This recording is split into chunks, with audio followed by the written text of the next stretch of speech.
Well, it's what we want. We want to pass on to the next generation the baton of faith. And God help us to do that.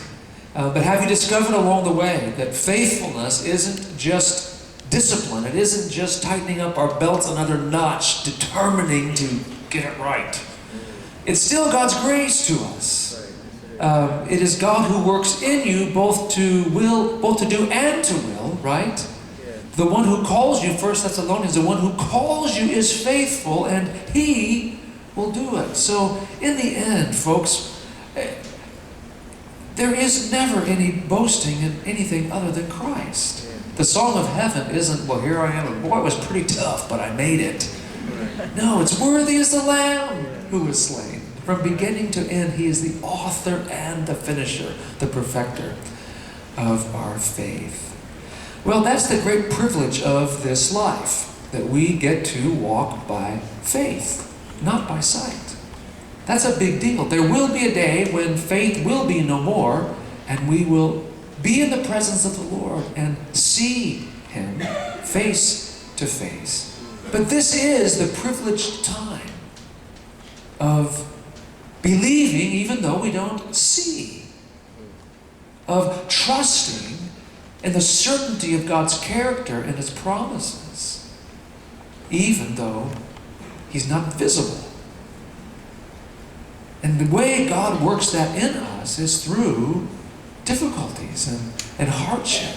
Enough dark days where we have to trust, though we can't see any glimmer of light ahead. Sufficient hardships to cause us to lean upon Him. Peter was writing to a group of folks who really understood. They were scattered because of persecution. People who were really going through difficulty. And he told them that the hardships they were enduring were really in order to prove their faith, which is of greater worth than gold. Now that's interesting, isn't it? The world values precious metals. When we're going to talk about something that's valuable in this world, we say gold. But did you know your faith is of greater worth than gold, which perishes even though refined by fire? And the goal of those hardships, Peter told his readers, was that your faith may be proved genuine and may result in praise, glory, and honor when Jesus Christ is revealed. He went on to say, though you've not seen Him, you love Him. And even though you don't see Him now, you believe in Him and are filled with an inexpressible and glorious joy, for you are receiving the goal of your faith, the salvation of your souls. Without faith, it's impossible to please God. I confess, I would prefer to have things go really smoothly all the time. We've had huge financial upheavals. It's not fun.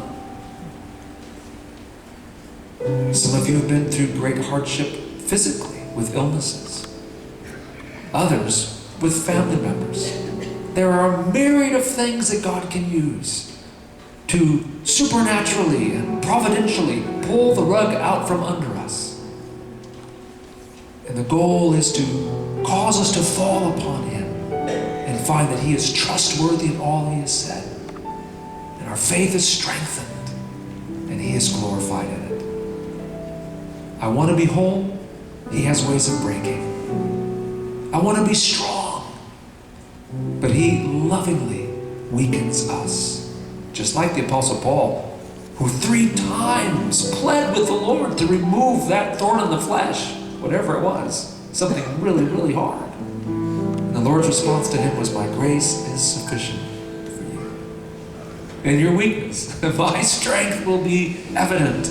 It's backwards, isn't it? It's an upside down principle of the kingdom of God. But it's the pathway to real intimacy and blessing and discovering the beauty of the grace and the glory of Jesus in your heart and your life. I tried to somehow express this in a song. It's simply called In brokenness, you shine.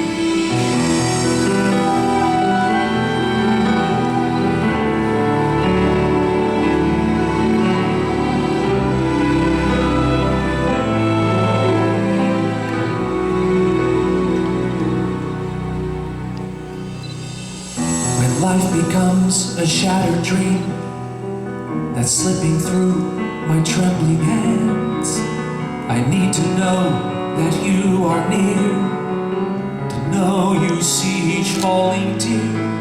When there is no one else who understands,